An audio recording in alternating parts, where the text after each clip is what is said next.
Visakha CII summit లో 11 నుంచి 12 లక్షల కోట్ల పెట్టుబడులు జరుగుతున్నాయని మంత్రి పార్థసారథి తెలిపారు. ఏపీ ప్రభుత్వ సహకారంతో ఎంతమంది పెట్టుబడిదారులు ముందుకు వస్తున్నారంటున్న మంత్రి పార్థసారథితో మా ప్రతినిధి నాయుడు ఫేస్ టు ఫేస్. విశాఖలో జరుగుతున్నటువంటి సిఐఐ సమ్మిట్ లో పూర్తి స్థాయిలో పెట్టుబడులు పెట్టేందుకు పారిశ్రామికవేత్తలు మన దేశం నుంచి కానీ ఇతర దేశాల నుంచి వచ్చి ఇప్పటికే సుమారుగా 8 లక్షల కోట్ల పైబడి చేసినటువంటి పరిస్థితి. ఏ రంగాల్లో ఎంతెంత పెట్టుబడులు వచ్చేంత వరకు సో ప్రధానంగా ఏ రంగాల మీద ఎక్కువ ప్రభుత్వం దృష్టి పెడుతుంది, సో ఈ విషయాలు మనతో మాట్లాడేందుకు మంత్రి పార్థసారథి గారు ఉన్నారు. సార్ చెప్పండి, సో ఇంతవరకు దాదాపుగా ఎంత మేర పెట్టుబడులు వచ్చినటువంటి పరిస్థితి? ఈ సిఐఐ పార్ట్నర్షిప్ సమ్మిట్ ఏదైతే ఉందో ఊహించిన దానికంటే కూడా చాలా విజయవంతంగా గ్రాండ్ సక్సెస్ అయ్యింది.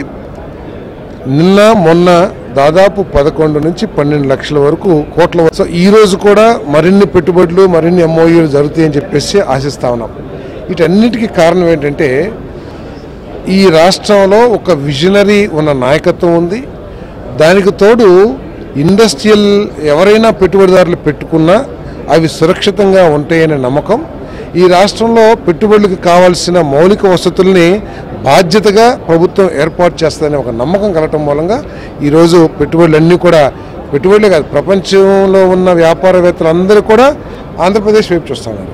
అంతేకాకుండా నిన్న మీరు ఒకసారి కనుక చూసినట్లయితే ముఖ్యమంత్రి